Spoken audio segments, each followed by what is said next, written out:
Ежегодная спартакиада «Саха» студенческий спортивный союз прошла в эти дни в Алдане. Мероприятие собрало больше 100 сильнейших спортсменов Южной Якутии. Татьяна Вахнина продолжит тему.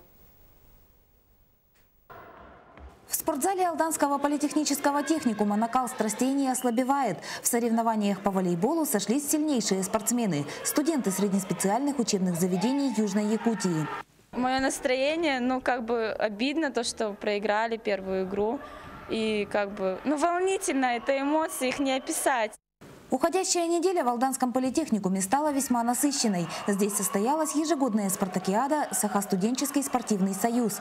Алданские студенты померились силами с учащимися Южно-Якутского технического колледжа города Нерюнгри в различных спортивных и интеллектуальных состязаниях.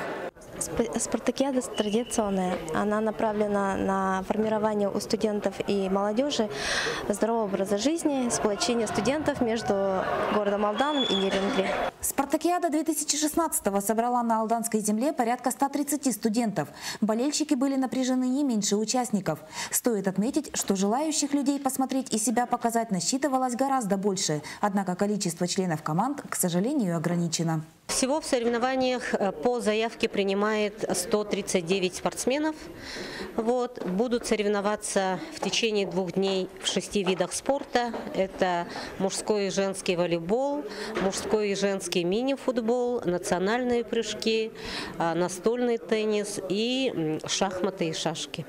Проведение спартакиады «Саха» студенческий спортивный союз инициировало Министерство профобразования Республики. Победители соревнований, прошедших в Алданском политехническом техникуме, в марте отправятся в город Якутск, где состоится финальный этап студенческой спартакиады. Татьяна Вахнина, Сергей Шипачев, Дмитрий Заливин, НВК «Саха», Алдан.